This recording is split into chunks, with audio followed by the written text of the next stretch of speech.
11절에 의인을 위하여 빛을 뿌리고 의인을 위하여 빛을 뿌리고 마음이 정직한 자를 위하여 기쁨을 뿌리시는도다. 오늘 우리 여호와로 말미암아 기뻐하라. 여호와로 말미암아 기뻐하라. 어떠세요? 여러분들이 삶을 살아가면서 기쁨의 요소들이 많지요. 우리 할아버지 할머니 되신 분들은 늘 앉으면 핸드폰 꺼내서 손자 손녀 자랑하는 것이 일이잖아요. 기쁨이 되는 겁니다. 기쁨.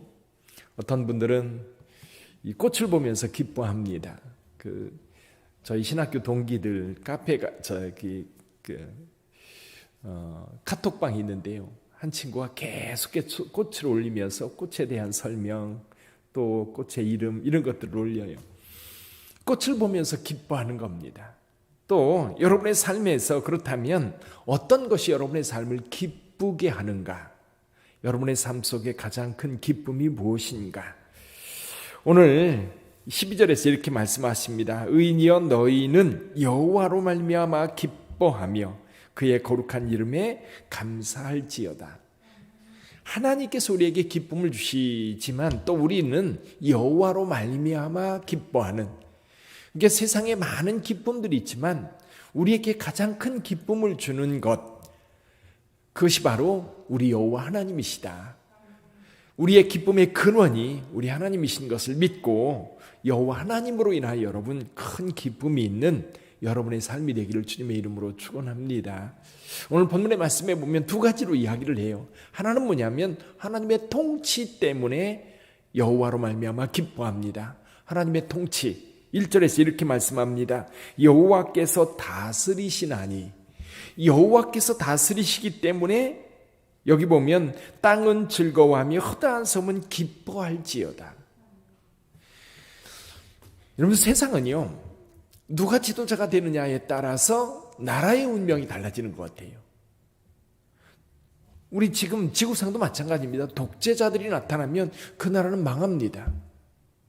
독일은 히틀러라고 하는 사람이 나타나서 1차 세계대전 이후에 많이 어려웠지만 그들이 마음이 일어나서 이제 큰 어떤 경제적 또 정치적 붕의 역사가 일어나지만 그 독재자는 그 욕망을 주체하지 못하고 전 유럽을 전쟁으로 몰아넣으면서 결국 패망을 하게 되고 2차 대전 이후에 독일 국민들은 정말 고통을 당하게 됐죠.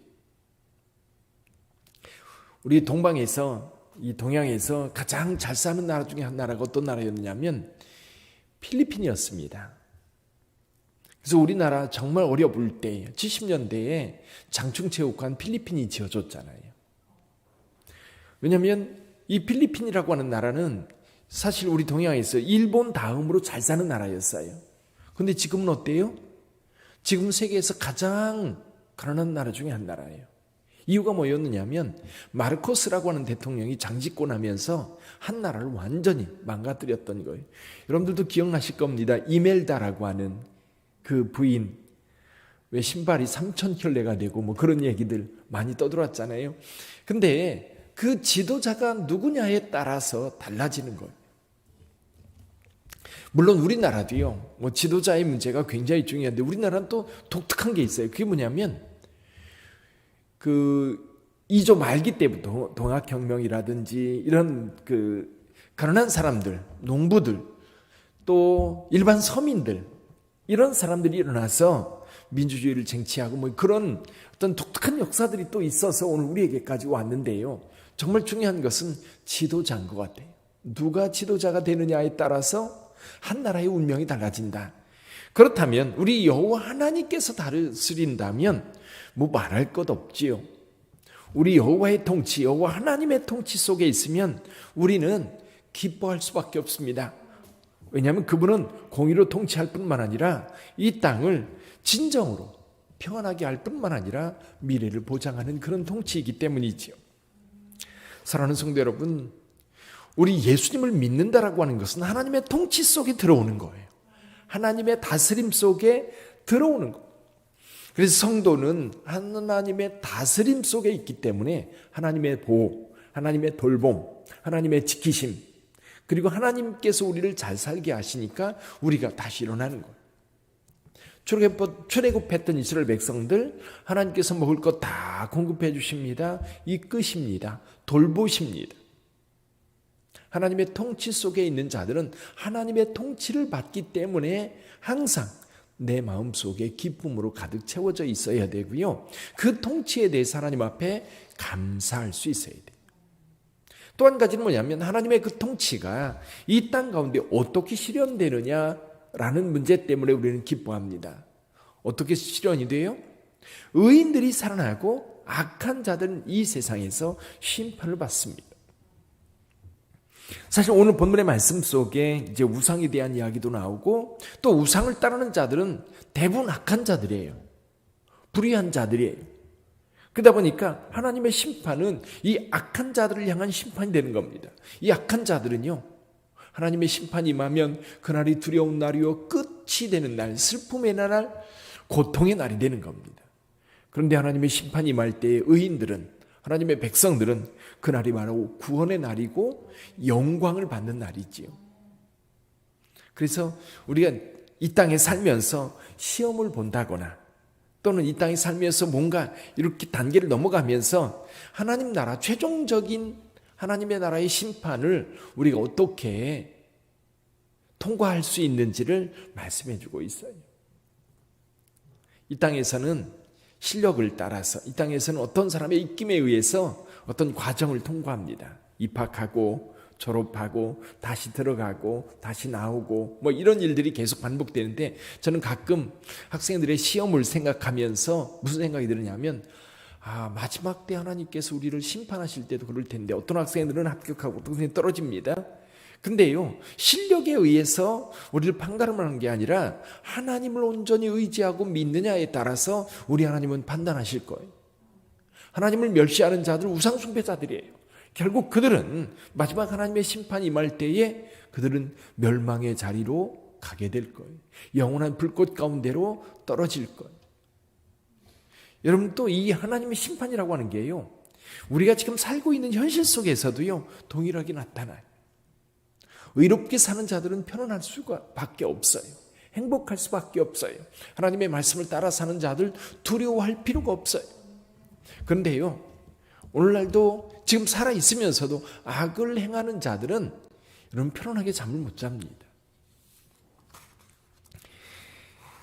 예전에 미국의 부흥사 중에 미키 크로스라고 하는 사람이 있었다고 합니다. 미키 크로스라고 하는 사람이 있었는데, 이 사람은 뉴욕 갱단의 아주 유명한 사람, 유명한 보스였던 거예요. 살인, 강도, 강간, 마약, 뭐 모든 것. 그러니까 이 뉴욕 경찰이 정말 두려움에 떠는 그런 보스였던 거지. 그리고 이 사람은 자기가 원하는 게 있으면 손에 넣지 않고는 못 견디는 그런 사람이었던 거예요. 그러니까 이것이 폭력으로, 살인으로, 이것이 이제 강도로 여러 가지 모습으로 드러나는 거예요. 근데 재밌는 것은요, 이 사람이 잠을 잘 때면 이 집안 문을 단속 싹 하고, 그리고 이 문도 자물쇠로 여러 겹 채워놓고, 그리고 베개 밑에 권총을 놓고, 그래야만 잠을 잘 수 있었다고 그래요. 그리고 늘 불안한 게 뭐냐면 부하들이 배신할까 봐. 근데요, 악하게 사는 사람들은 늘 그런 것 같아요. 어떤 사람이 이 약한 범죄를 저지르고 숨어 살았습니다. 이게 이제 우리나라의 그 형법에는 공소시효라는 게 있어요. 요즘에도 그 공소시효에 대해서 자꾸만 이제 그 언론에 보도가 되고 있는데, 공소시효라는 것은 살인을 했습니다. 살인을 했으면 공소시효라는 것이 있어가지고, 예를 들면 10년 아니면 20년 그 안에 잡혀서 재판을 받을 수 있는데, 그 공소시효가 지난 다음에 잡혀도 이 살인죄에 대해서 재판을 받지 않습니다.